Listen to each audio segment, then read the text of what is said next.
غواص كسر قواعد الغوص وقرر ينزل لوحده. تفتكر هيطلع سليم ولا ايه اللي حصل له؟ اسمع القصه.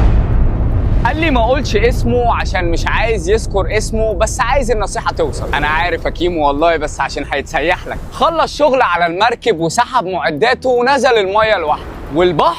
البحر بيحب الناس اللي فاكره نفسها اشجع من الطبيعي وبيعرف يربي. نزل صاحبنا سولو والدنيا تمام، عزف فقاعات ولوحه فنيه طبيعيه قدامه واسماك حواليه. بس فجأة بدأ يحس بحاجة غريبة، التنفس زاد وبقى أسرع والضغط طبعا بيزيد. هو فاكر نفسه مغامر، بس الفيزياء تحت المايه ما بتهزرش. واللي زاد على كده قالك بدأت أحس اللي فيه ظل ورايا ماشي. صديقي الجميل، رحبوا معايا بالعدو الأول عند حالات الخوف، دماغك. أول لما الخوف يدخل دماغك العقل بيبقى كرييتيف في الأفكار السلبية وتديك كمية تخيلات وتهيؤات فله. والفكرة ان هو لوحده، يعني لو حصل له حاجة مفيش الزميل اللي هيساعدك ويطلعك وياخدك للسطح. صاحبنا قرر يطلع، ومع الصعود الخوف بيزيد والتنفس بيعلى والدماغ بتتوتر اكتر، ومع ذلك طلع سليم.